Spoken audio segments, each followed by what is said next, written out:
अस्सलाम वालेकुम वरहमतुल्लाहि वबरकातुहू। नई क्लास, कैसे हैं आप सब? ठीक हैं बेटा? बेटा आज हमने डिस्कस करना है chapter number 6 biology, important MCQs, chapter 6 enzymes.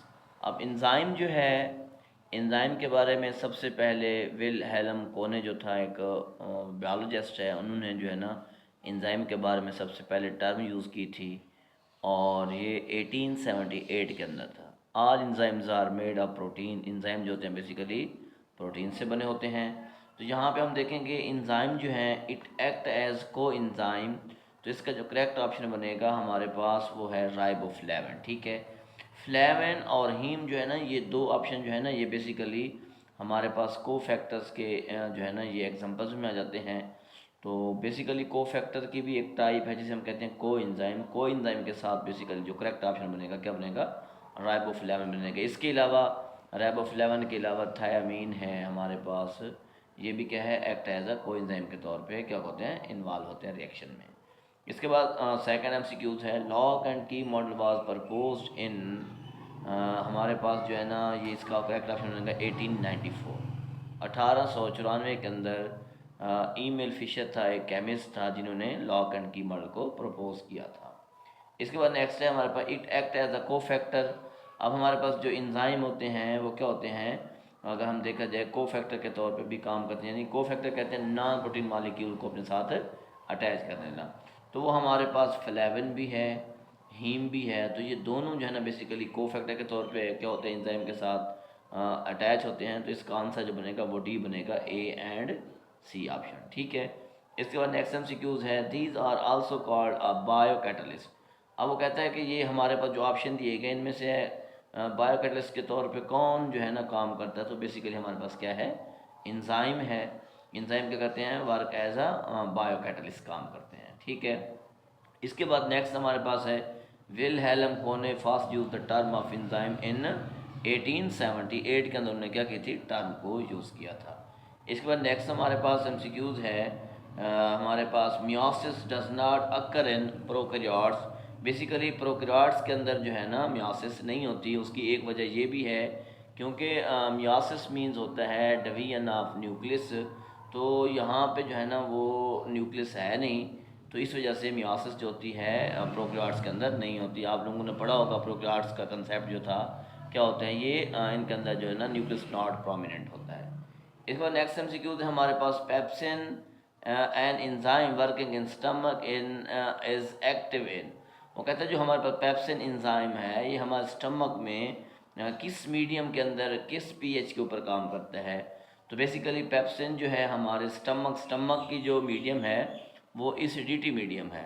अब एसिडिटी मीडियम के अंदर ये होता है कि वहाँ की जो एसिडिक, वहाँ अगर पीएच देखा जाए वहाँ पे लो होगी। तो यहाँ पे जो इसका करेक्ट ऑप्शन बनेगा एसिडिक मीडियम भी ठीक है, लो पीएच भी ठीक है, हाई पीएच इसका आंसर नहीं बनेगा। तो ये दोनों ठीक है, तो इसका डी आंसर देखें, बोथ ए एंड बी इसका करेक्ट ऑप्शन होगा। इस बार नेक्स्ट हमारे पास एमसीक्यूज हैं induce fit model from enzyme was put forward bye Daniel Koshland. ये क्या था, एक बायोलॉजिस्ट था जिन्होंने 1958 के अंदर ये लॉक एंड की मॉडल के बाद जो है ना उसमें मॉडिफिकेशन की थी और नया मॉडल पेश किया था जिसका नाम था इंड्यूस फिट मॉडल था। इसके बाद नेक्स्ट हमारे पास इंजाइम चैप्टर के एमसीक्यूज है the biologist catalyst belong to the categories of molecules. Basically हमारे पास जो बायोलॉजिकल कैटलिस्ट होते हैं वो बेसिकली क्या होते हैं, इंजाइम्स होते हैं। Mostly all enzymes are made of protein. तो इसका आंसर क्या बनेगा हमारे पास, प्रोटीन इसका आंसर बनेगा। ठीक है, इसके बाद नेक्स्ट हमारे पास एमसीक्यूज है the enzyme working in stomach is an example of. अब जो इंजाइम हमारे स्टमक में काम कर रहा है, तो स्टमक एक कैविटी है, इट मीन्स कि ये हमारे पास एक्स्ट्रा सेलुलर इंजाइम बनेगा। क्या बनेगा, एक्स्ट्रा सेलुलर इंजाइम। तो इसका करेक्ट ऑप्शन जो बनेगा हमारे पास वो बनेगा एक्स्ट्रा सेलुलर इंजाइम बनेगा। ठीक है, तो यहाँ पे देखें इंट्रा भी है, एक्स्ट्रा भी है, इंटस्टिशियल भी है और एपिथेलियल भी है। तो इसका जो करेक्ट ऑप्शन होगा क्या होगा, एक्स्ट्रा सेलुलर इंजाइम होगा। इसके बाद नेक्स्ट एमसीक्यूज है सम इंजाइम जो होते हैं वर्क करते हैं। हाँ जी, इसके बाद नेक्स्ट एमसीक्यूज है some enzymes are in nature other than protein.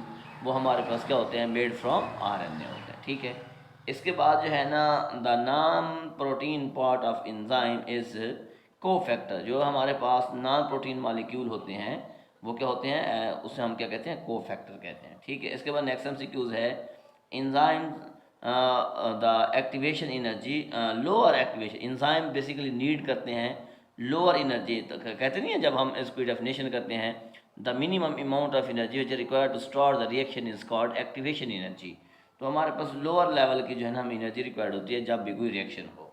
इसके बाद नेक्स्ट हमारे पास एमसीक्यूज है मेरा बेटा, हमारे पास जो है ना starch is a type. Starch basically क्या है, कार्बोहाइड्रेट्स की टाइप है, तो इसका करेक्ट ऑप्शन क्या बनेगा, कार्बोहाइड्रेट्स बनेगा। इसके बाद नेक्स्ट एमसीक्यूज है small portion of enzyme is involve in catalyst is.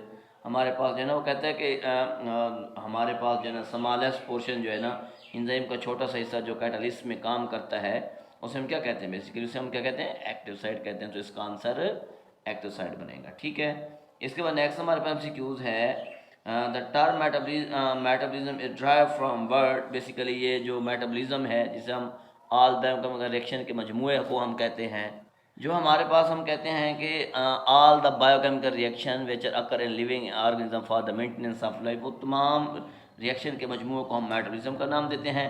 और मेटाबॉलिज्म का मीन्स बेसिकली जो है ना चेंज होता है, ये बेसिकली ड्राइव लग फ्रॉम ग्रीक वर्ड से। ठीक है, इसके बाद नेक्स्ट हमारे पास एमसीक्यूज है केमिकली इंजाइम्स जो होते हैं और प्रोटीन्स होते हैं। ठीक है, इसका ऑप्शन बनेगा प्रोटीन।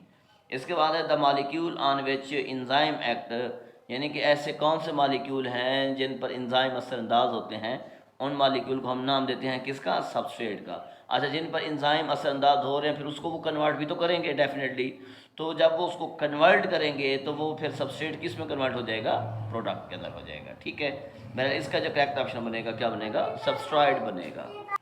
इसके बाद हमारे पास नेक्स्ट एमसीक्यूज है when the term enzyme are used for the first time.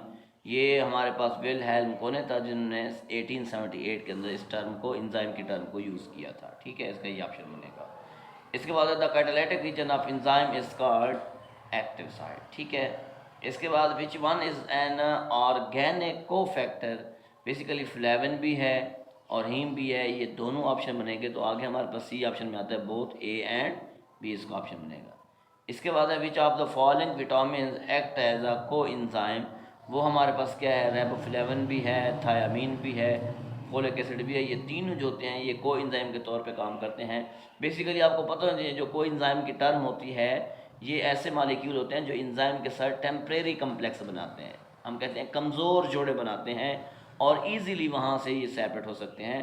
तो ये जो तीनों हैं हमारे पास ये को इंजाइम है, तो इसका ऑप्शन बनेगा ऑल ऑफ दी। इसके बाद नेक्स्ट एमसीक्यू है the number of discovered enzyme so far 2000, कितने 2000 हो जाएंगे। ठीक है, when was lock and key model are proposed. अब लॉक एंड की मॉडल जो है ना कब इसको पेश किया गया, ये 1894 का इसको प्रपोज किया गया। ईमेल फिशर था, उन्होंने प्रपोज किया था, और ये एक क्या था, एक केमिस्ट था।